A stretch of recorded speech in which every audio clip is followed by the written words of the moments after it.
Good morning. Hey. Welcome. Glad that you've joined us today for the recording of the Family Meeting podcast. We're excited to get into today's topic. But before we do, we want to hear from you. What is going on for you for Thanksgiving this year? For us, we are already making plans with family and getting things ready here for Thanksgiving, even though it's just October. But, you've got to plan these things out. Whoa! What do you mean it's just October? It's just October, but yet October's literally the best month of the entire year. October's like meh. Wow. Thomas's birthday was if you're last born week. in October, show all the hate to Lysandra on the comments. Yeah, please. I need more hate in my life. Violet and Thomas have birthdays in October, so October's a pretty big birthday month. Yeah. But I know for us, we're planning our family Thanksgiving, all the families coming for Thanksgiving, and All your side of the family. all my family. And then we're going to take family pictures, which is my favorite. So what are you guys doing for Thanksgiving? Let us know. We want to hear about it. Not a fan of family photos. Or maybe you're like, we don't plan. Some people don't plan. No, they just open up their house. If you want to come. This is what time we're eating. Mm-hmm. I like that plan. Interesting way to do things. Yeah, it's the best way to do things, really. Is it though? It is. Yes. So today we're going to be talking about what to do when your kids question or defy your authority. Yeah.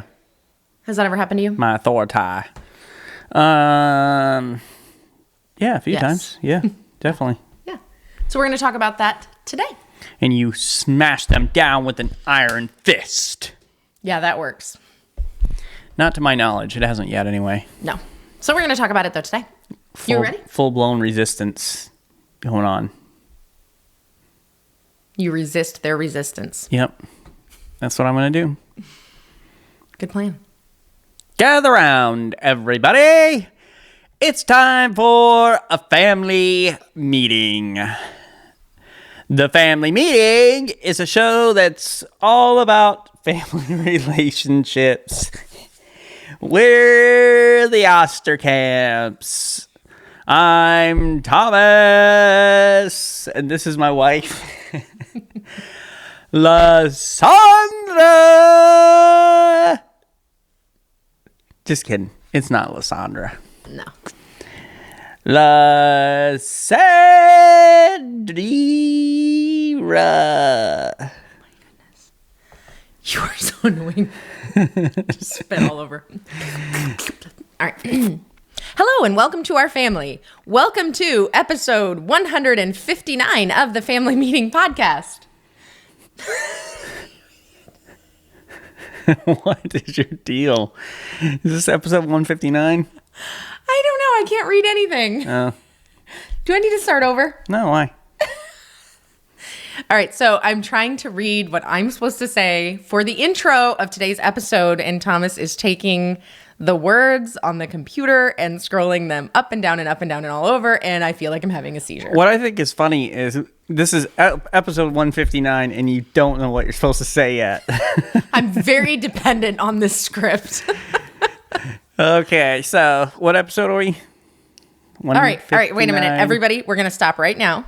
We do have good content for this episode, by the way. You're just going to have to wait for it for a second. Thomas. Yes. Without looking at it, can you do your little spiel at the end? Which one? The This meeting is adjourned. No, not that one. Not that one. That one's easy. Anybody Which can one? do that one. The one for more information. Go ahead. Without looking at it, mister. We've done this 159 times. Yeah. Go ahead. For more content and information Lysandra and I provide, you can go to our website, familymeeting.org, or you can call us or leave a voice message at 904-257-3062. Okay, that's pretty good. That is really good. I am Except impressed. for it's not call, it's text or call. Leave a voice message and leave a voice message. Yes. Okay. All right. So that was Thomas's quiz point. I cannot do that because unless I'm actually trying to memorize, I do not memorize. I'm trying to think of even how my line at the end of this starts. I don't know. But let's get into today's episode, shall we? Do you want to? Yes.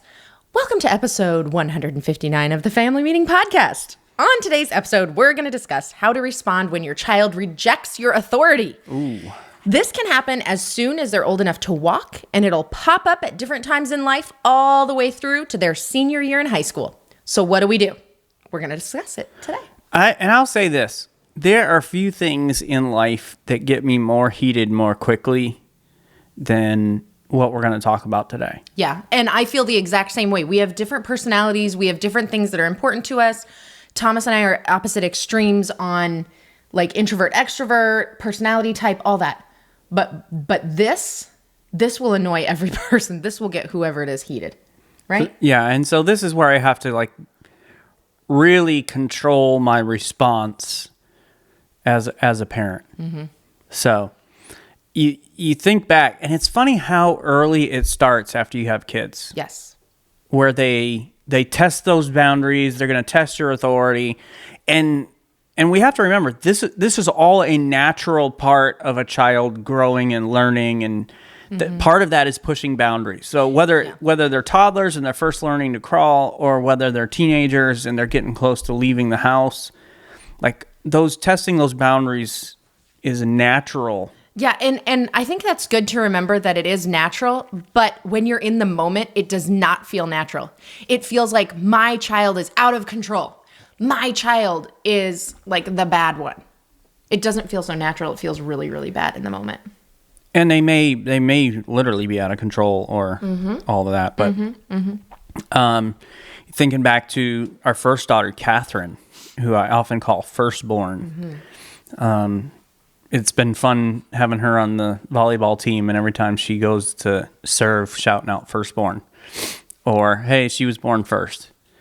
But with the very first one, Catherine, who, if you know Catherine, she is very well behaved. She wants to go along with the rules and all those sorts of things. She's a senior in high school right now, by the way. She's 4 months old, and she's crawling. And she keeps crawling over to the outlet socket. Mm-hmm. And obviously, as a parent, you want to keep them away from there, because I know that if she sticks her hand, well, she probably can't get her hand in there, but if she stuck something in there, she could hurt herself. Yeah, you want to teach them to stay away from outlets. And this was at somebody else's house. It wasn't at our house. And so kept repeatedly going back, even though I'm saying, no, don't, stop, no. Mm-hmm. And it's frustrating. She defied your authority at 4 months old for the first time. Yeah. And I think that we don't realize how early it starts. But basically, it starts as soon as they're able to move on their own. Freely move around, yeah. That's when it starts. That's the first time you're going to see your child defy your authority, and it is not the last. Because they're gaining that autonomy. So. Mm-hmm. Yeah, and it can be tough. And when it happens, like Thomas said at the beginning of the episode, nothing else gets him quite as heated as when the kids will defy his authority or question it or whatever. And so when it happens, how do we respond? And we're going to talk about that today. And what you may or may not know is that each of us, you included, were taught how to respond when our authority was questioned or defied. You might not know it, though. Yeah, you probably didn't have a class growing up. No. This is what you're going to do when your authority is defied. But we've been taught, first of all, by what we saw modeled in our own home by our own parents. That was our first and probably most influential teacher on how to handle defiance. Depending on how your home was, yeah. Mm-hmm, mm-hmm. Okay, so Thomas, what did you learn from your home growing up on what to do? Let me say this. What was modeled for you? What to do when defiance happened, when they defied your parents' authority, you or your siblings? Which we did quite often. Who defied your parents' authority the most? Probably Chris. Mm-hmm. I was going to guess Chris. Chris was more overt. I was more sneaky behind the scenes. Mm-hmm.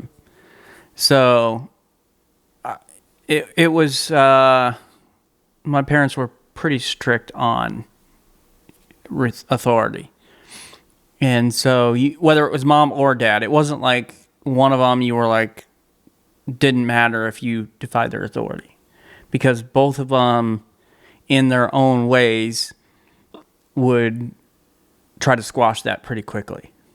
So, especially with my dad, my brother, he would challenge that authority often.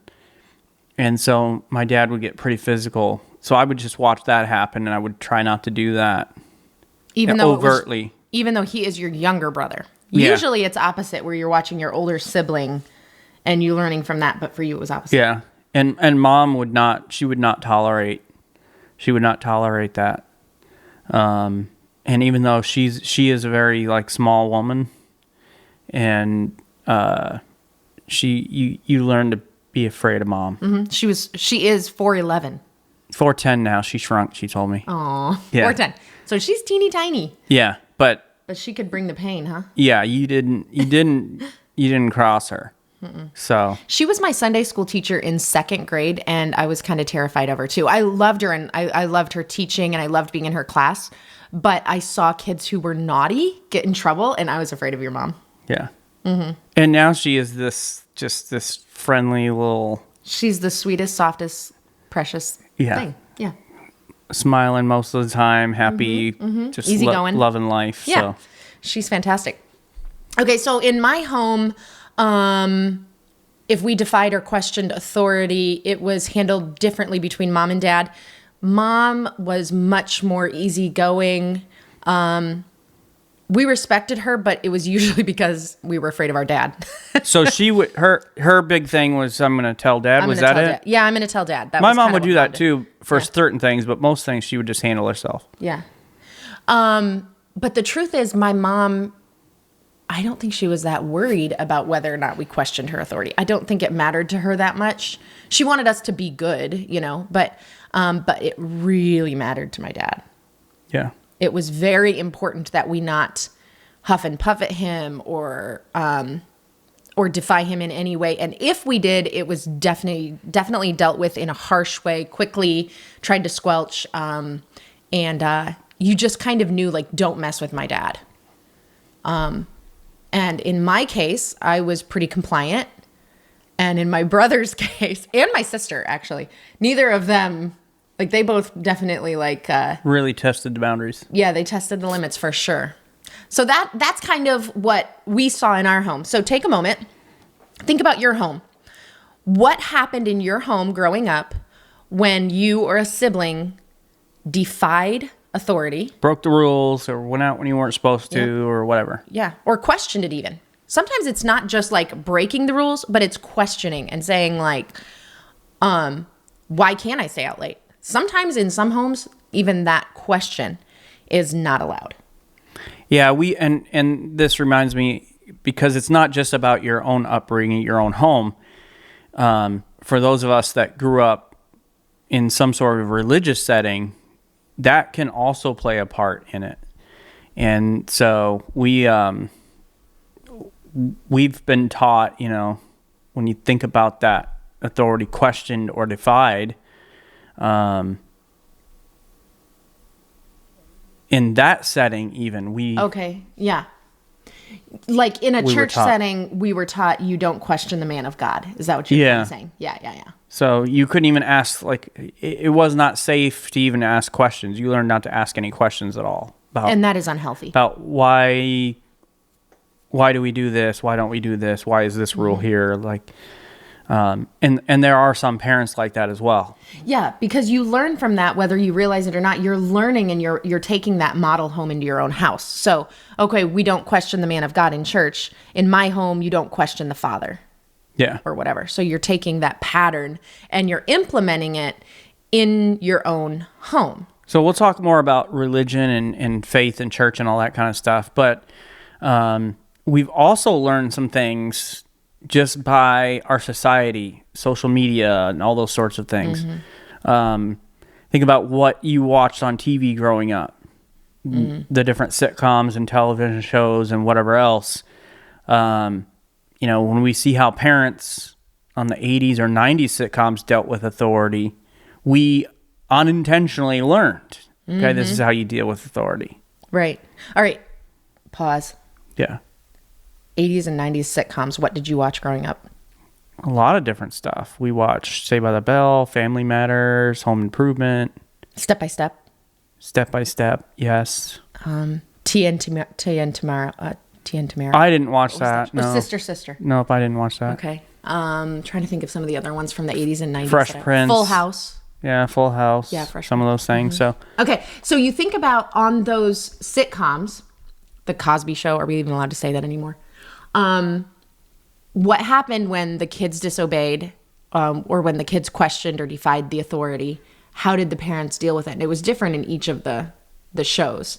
Usually, at the end of it, it came back around to like a, after school special where they sat and talked it out and everything. And it was usually pretty good. But I think of Uncle Phil on Fresh Prince. He was he was very similar to what I grew up with, coming down very hard on Will and Carlton and the rest of them. Yeah. When they went against authority.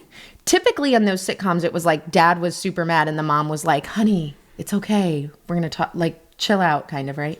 Depends. I guess depends. Yeah. Interesting. But we did learn from that. Yeah. Not unintentionally, right? Yeah.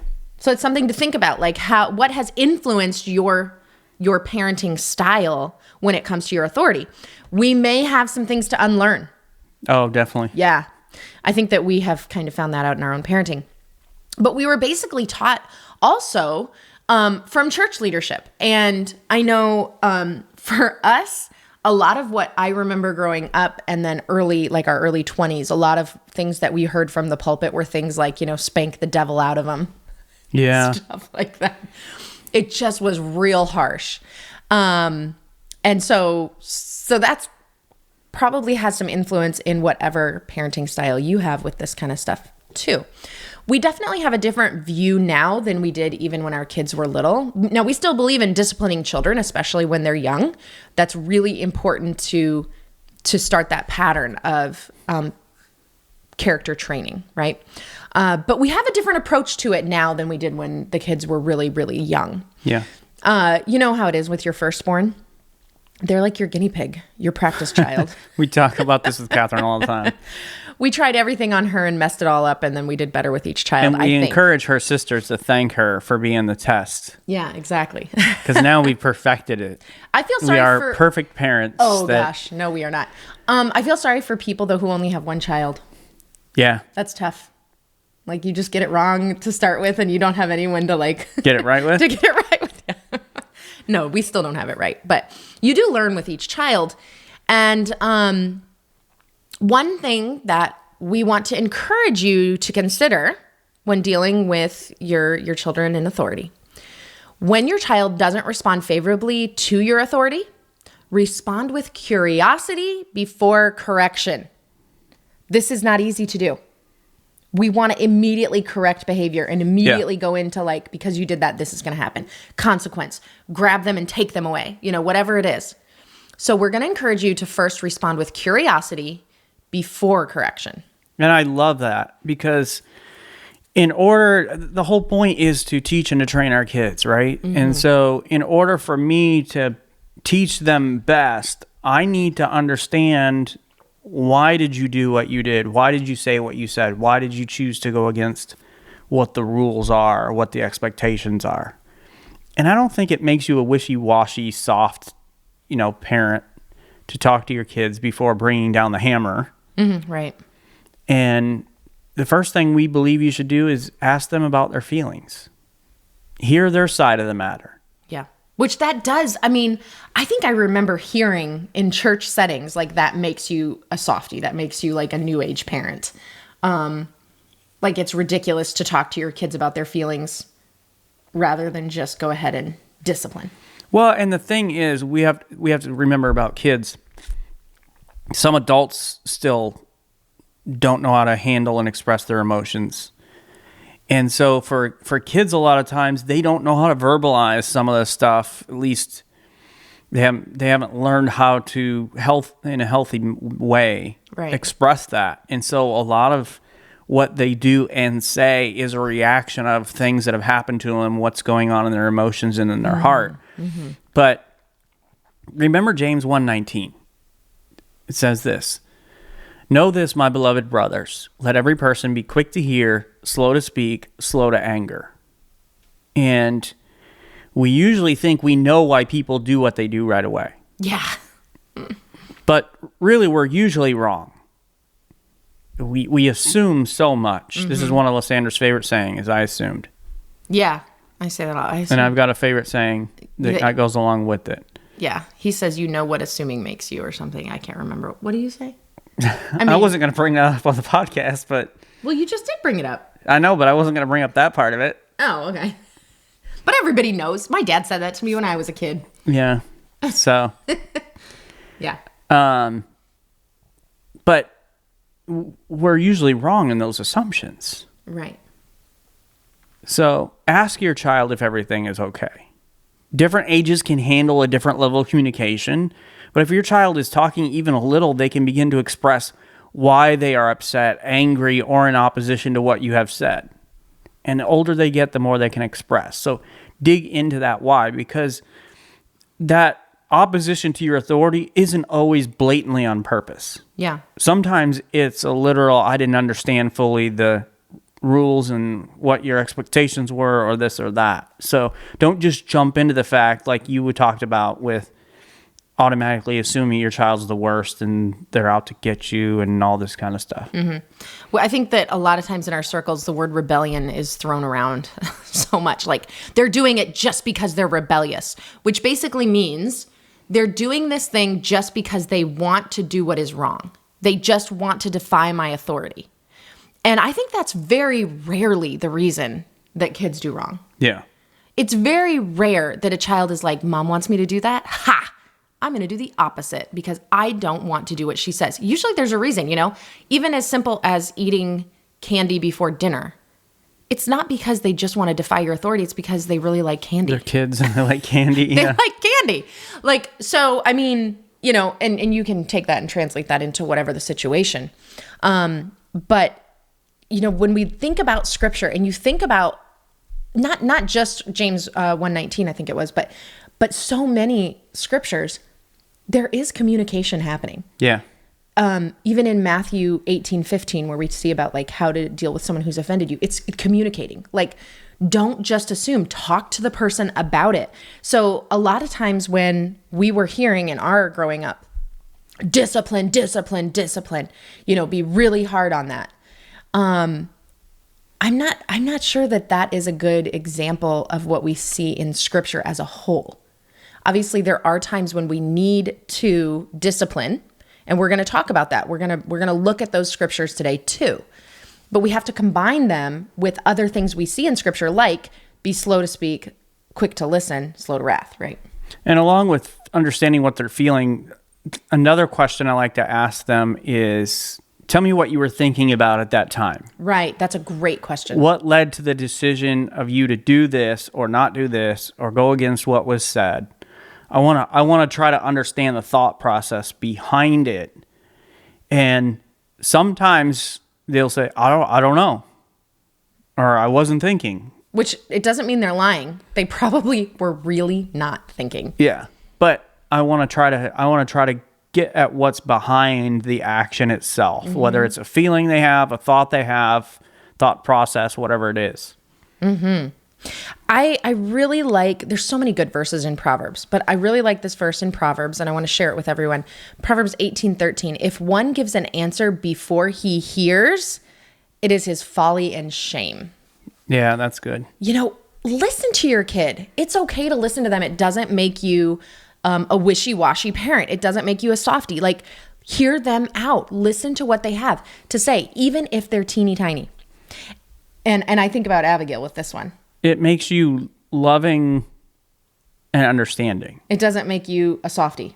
Yeah. It makes you loving and understanding. Like, if I love somebody, I truly want to know them and get to the heart of why that happened. Mm-hmm. I think that there's one reason. I'm going to say probably the biggest reason why parents don't do this. I'm making an assumption here. Here we go. If I'm right or wrong. She assumes. Here we go. My assumption is it's time. Sometimes we don't have time. Like, I don't have time to necessarily be like, okay, tell me why you're upset right now. Tell me why you won't put your shoes on. Because a lot of times we're already late getting out the door or whatever. And a lot of times we just don't want to take the time. We're too tired. We're too lazy. We don't have the time to get to the heart of things. I think that's why family meetings are really important. Yeah. Because you're planning time to talk about things. And I think lazy is different than time. Could be both. Just because it's like, I don't want to have this conversation. It's a lot of work. Yeah. It's easier just to go boom and deal with it. Yep. Bring down the hammer. That's easier to just give out punishments. But hearing them out and really talking to them is a lot more work and time. So it could be a combination. I would say it makes you a soft parent if you're not willing to ask the hard questions and try to understand them. That's really what the soft parent is. Yeah. Interesting. We're going to flip it on its head. Yeah. That's what we do here at the turning family the world meeting. upside down here. But you think about this verse. If one gives an answer before he hears, it's as folly and shame. Give them time to express themselves. Give them some space that's safe to express themselves, ensuring that they feel acknowledged and heard. So you're going to give them some time. Now, the person who taught us the most about this was Abigail, our third daughter. Yeah. And we've talked about her before. Sugar. We love her so much. She's sweet as sugar.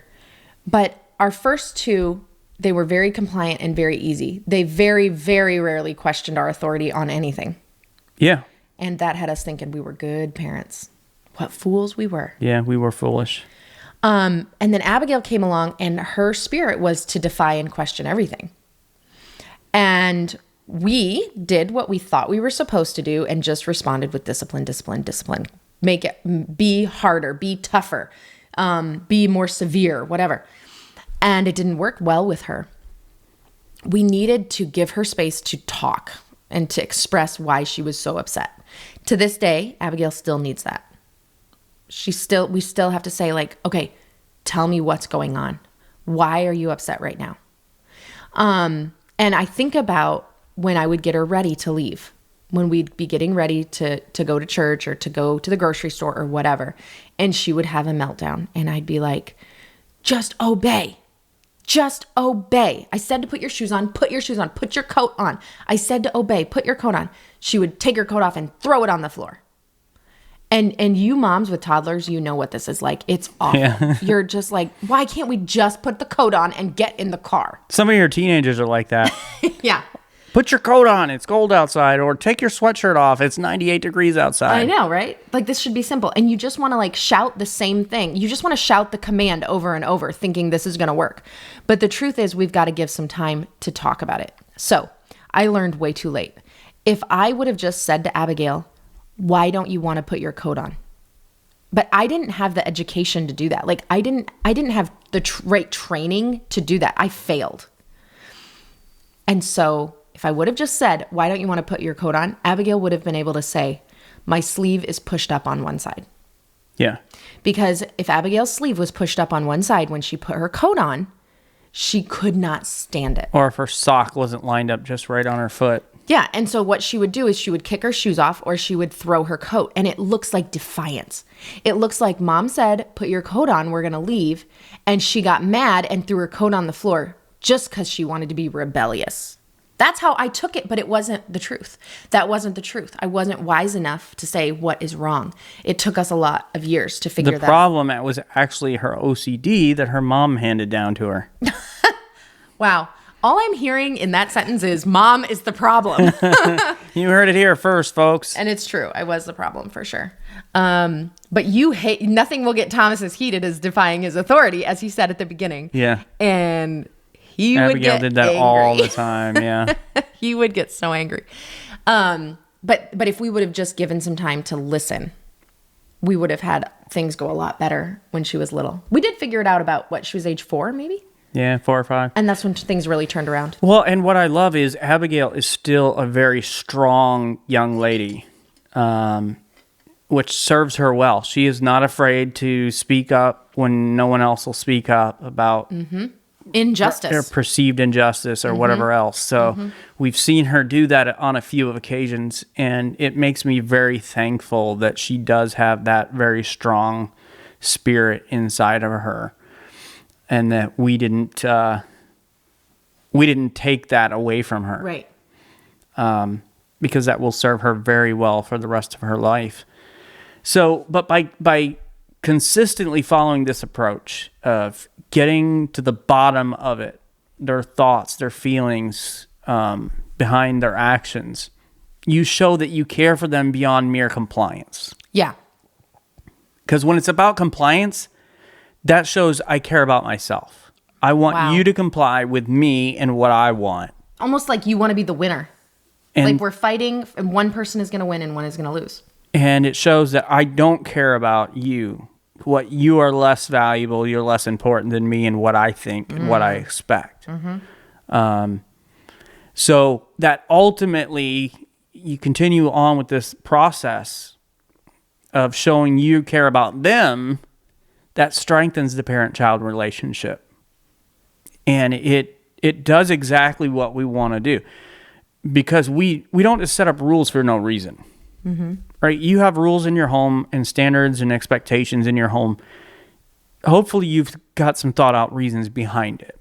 You know, why do you have curfew at this time? Why don't you want kids to eat candy before supper? Whatever it is you've established, you should have a reason behind it. And so that's typically what's best for your child or what you think is best for your child. So getting them to follow through with that, right? That's what we want because that's what's best. Well, because of the relationship we're building here where they know I love you, I care about you, it's not just about me. Your thoughts have value. And then that gets them to a point where they actually want to. Maybe they don't want to, but they understand the reasoning behind it, and so they follow through with it. It's not just about you obey me because I have the title dad. There's a loving relationship there, a two-sided relationship. And remember, your kids won't always be kids, right? They're going to grow up and become adults.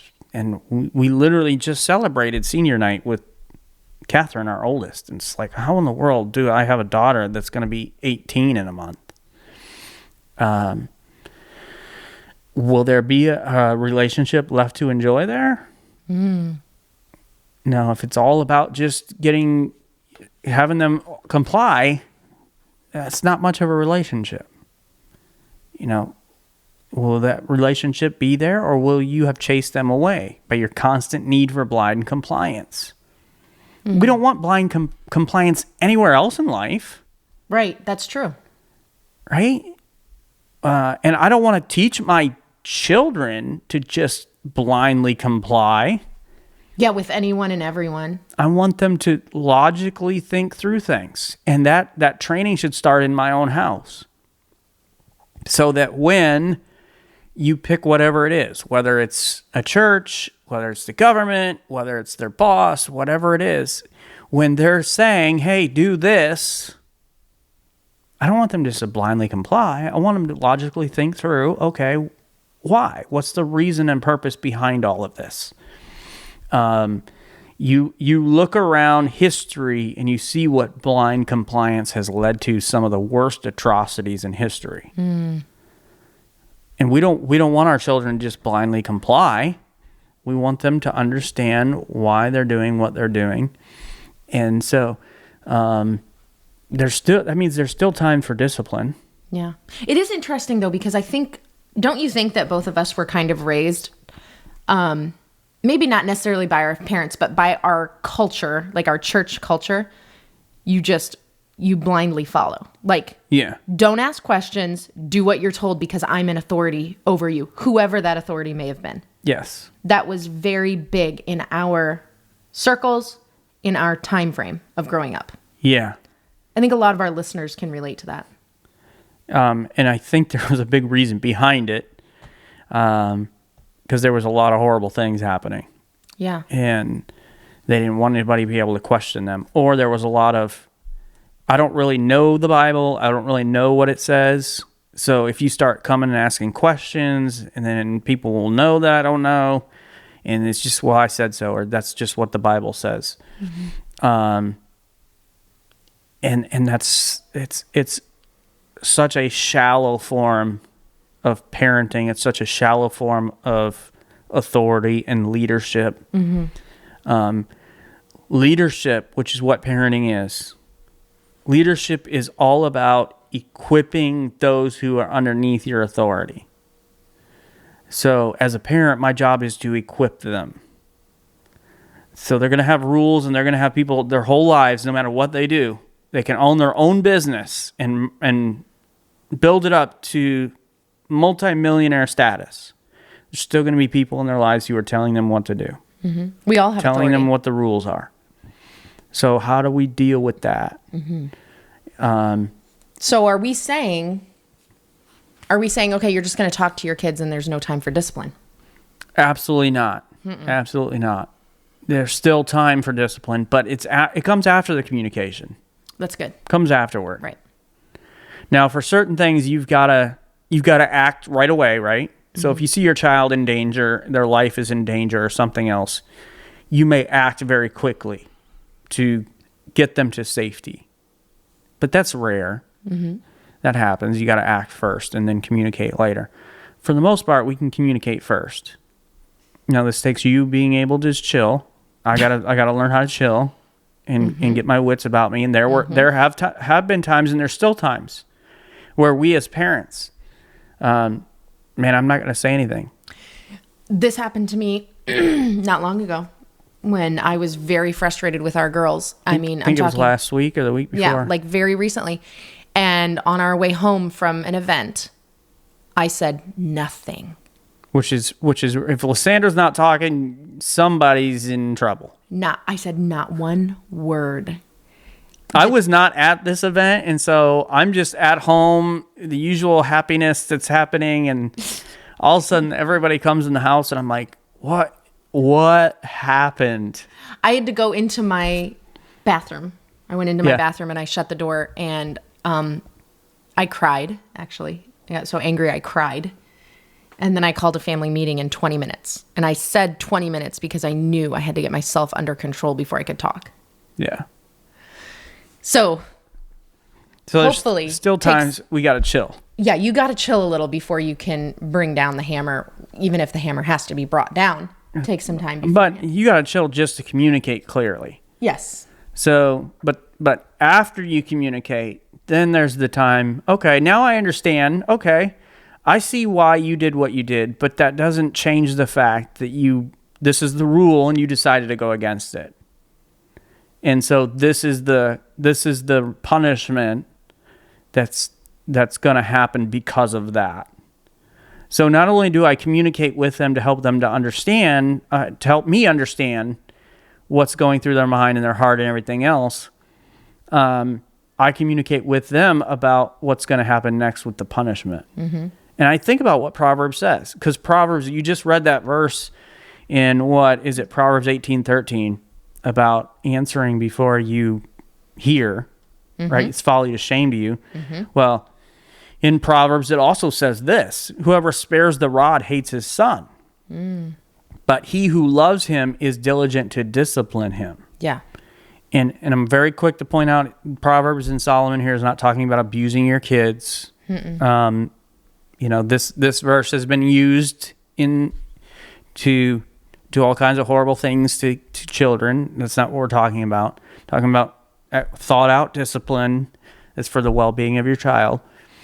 But it says if you're not willing to discipline your child, you hate them. To just let them go and do whatever they want to do, that's somebody who hates them. Why? Because my job is to protect them. It is fascinating how often love is associated with discipline in the Bible. And when you really think about what discipline is, you realize that discipline is loving. And you think about Hebrews 12:6. For the Lord disciplines the one he loves and chastises every son whom he receives.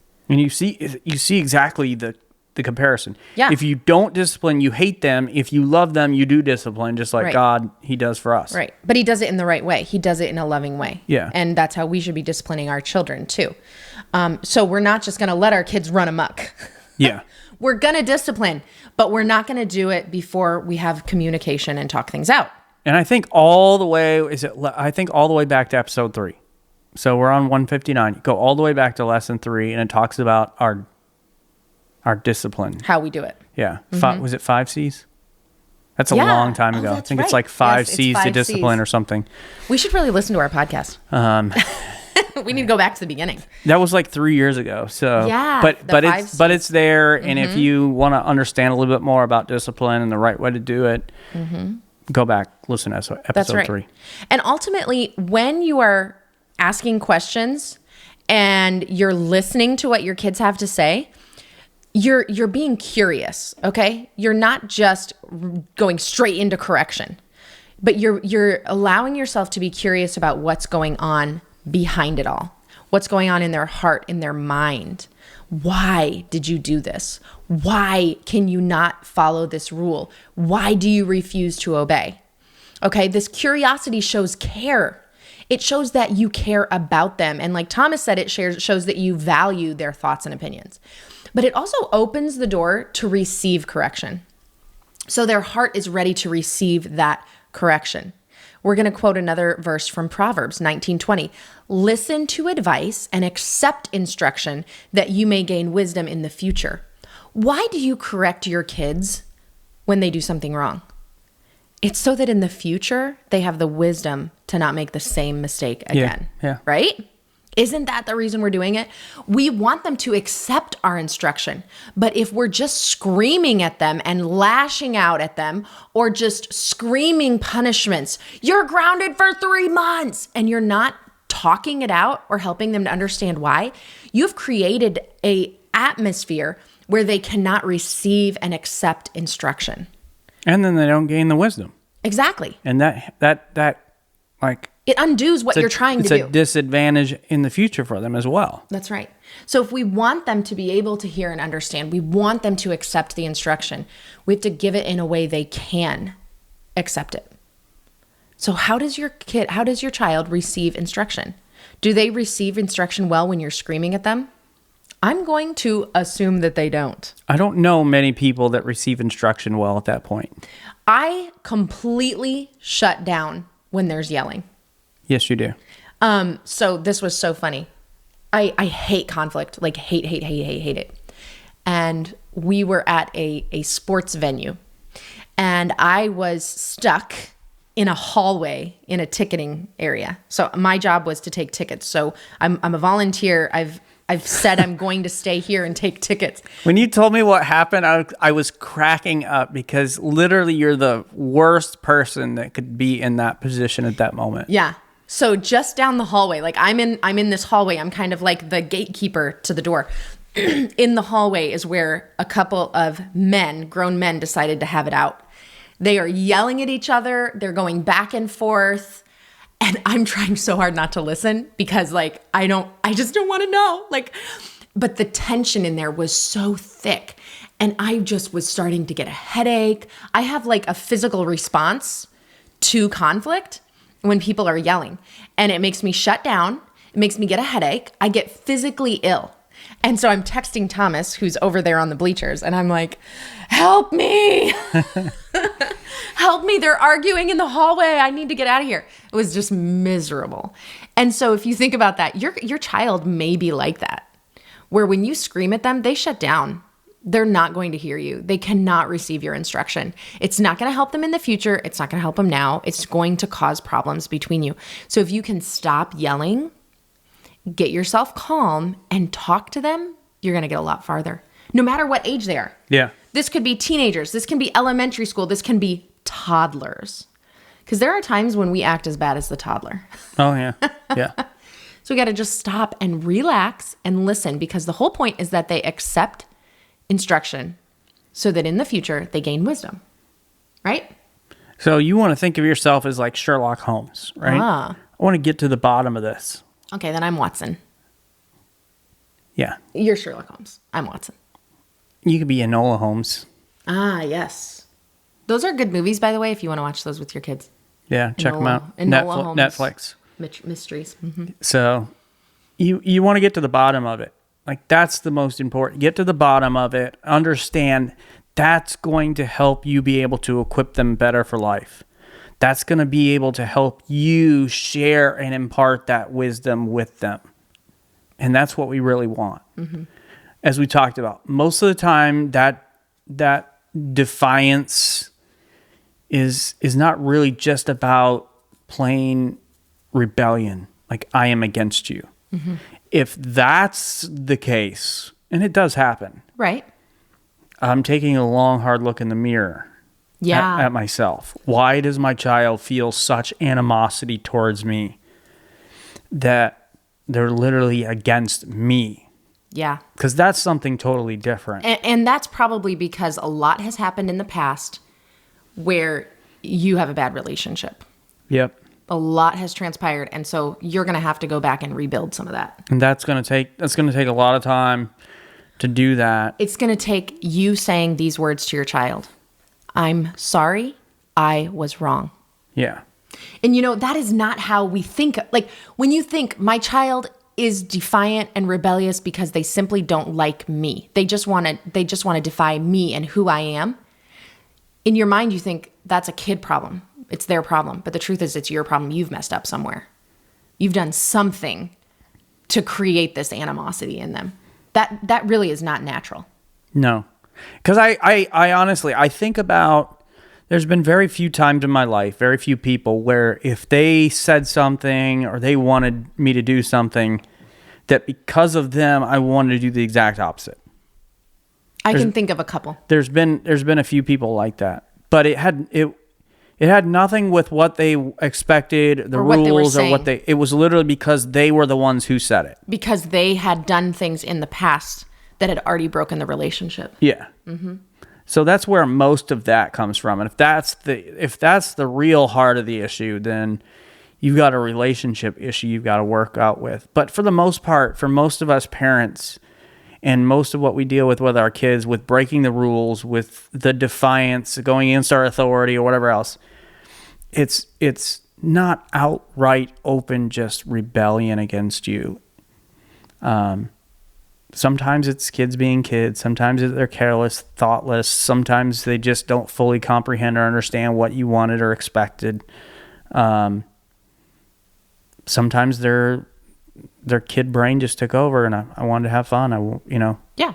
So getting to the heart of why behind it, that ought to be our number one goal. Because once we can understand the why behind it, what they were thinking, what they were feeling, that will help us in the rest of the process.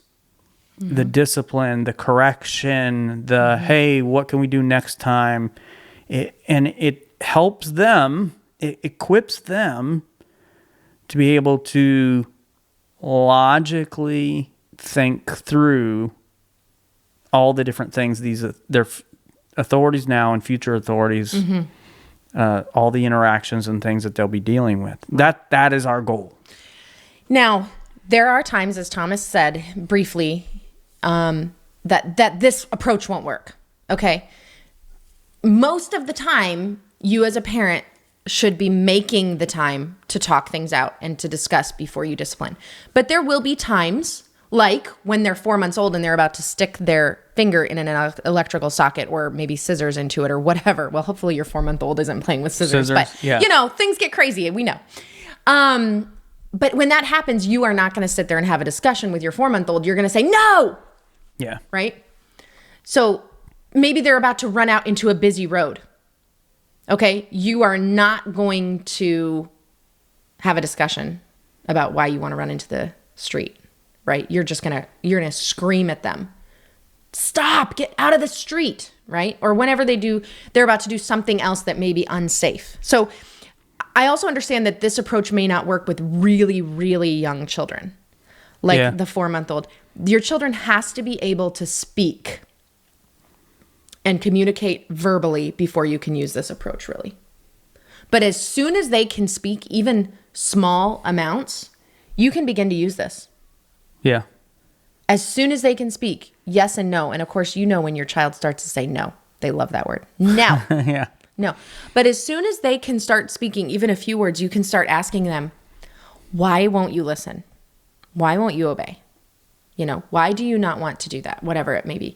Why don't you want to go to bed? Okay. And you can start to work through this style of parenting. You're still going to have to discipline. You're still going to have to bring in the correction. But let's try as much as is possible to start with curiosity before correction. Yeah, and so family meeting tonight, we want you to sit down as a family and just talk to your kids about the different rules you have in your house, and ask them if there's any of the rules that they don't understand or maybe they don't agree with. And if there are, maybe there's some things they don't understand. Well, what don't you understand? And then try to explain it fully. Or if it's, I don't agree with this rule. Why don't you agree with it? Maybe it's curfew at 9:00. Okay, well, why don't you agree with 9:00? What time would you think would be appropriate for your age? And I think it's really healthy to have a family where you can disagree. Yeah. Like, it's okay for your kid to disagree with the set time that curfew is.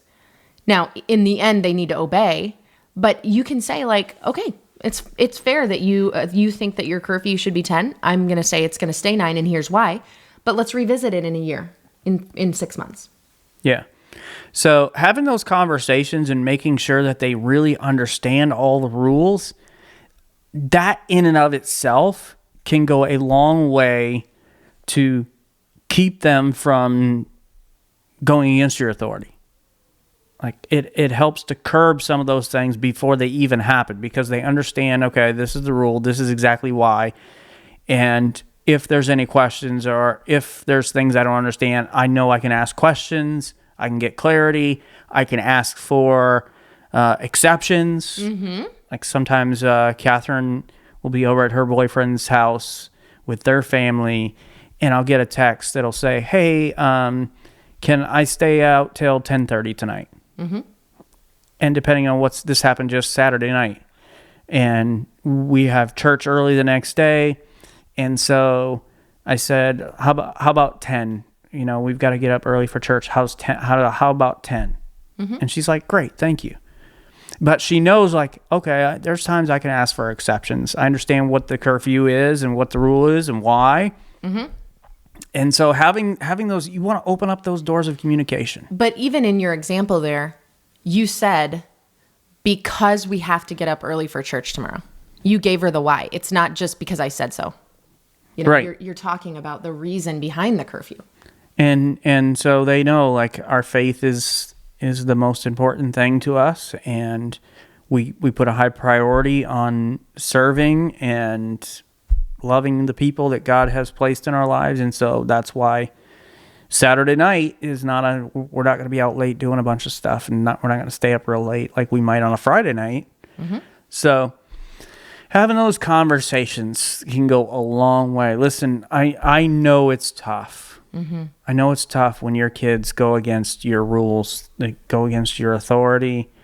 It feels personal. Most of the time it's not. And we gotta chill and then get to the bottom of it. Once you've got to the bottom of it, all right, that's the time where we meet out with a clear head. This is what the discipline is going to be. Got to follow through even after you've done the communicating. Thanks for joining us today. Please go and subscribe to the Family Meeting Podcast from your favorite podcast provider. And if you found this information helpful, please share this episode on your social media and invite your friends and family to listen in with you. To find more content information Lysandra and I provide, you can go to our website, familymeeting.org, or email us at info@familymeeting.org.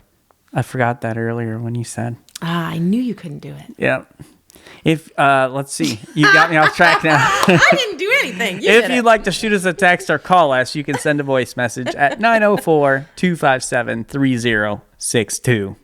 All right. And we want to invite you to join us for our next family meeting. I think this one's going to be good.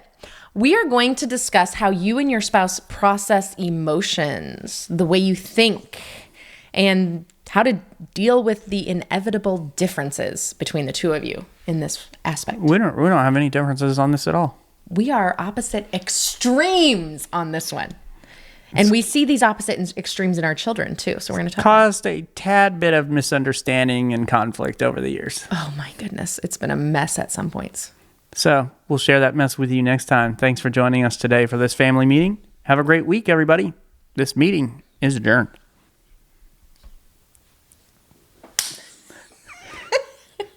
We can't high five unless you do the right hand. That's not true. Watch. Boom. I told you. That's can't. because of you. Because I go out here and you, for some reason, want to come closer this way. I can't. Yes. It's my depth perception is off. You want to come closer this way. Sorry, I was trying to high five. Yeah, right. Oh, YouTube. How we love you. Yes, we do. Thanks for joining us and putting up with this. This is hard to watch. I think it's easy to watch. I am easy on the eyes, aren't I? Yeah, actually, I think you are. All right. If you're just listening, you can't see the kiss. Yeah. You can only hear it, and that's boring. You don't get to see the slap in the face either. That's true. Not again. Oh, sorry. I thought you were asking me to. No. So, how do you discipline? How do you deal with a defiance? What happens? What are your feelings when they defy your authority? Ooh, I can get upset Rage? pretty quick. Yeah. Is rage the right word? Probably. Yeah. I can get upset pretty quickly. Thomas is one of the ones who has to wait to talk for Yep. sure. I'm like, I gotta chill. Give me 5-10 minutes, And then maybe you half an ask. hour. Then you go to asking the questions. Yeah. But it didn't used to be that way. Nope. So share with us, though. We'd like to hear from you guys. And thank you for watching this week. See you next time. Bye.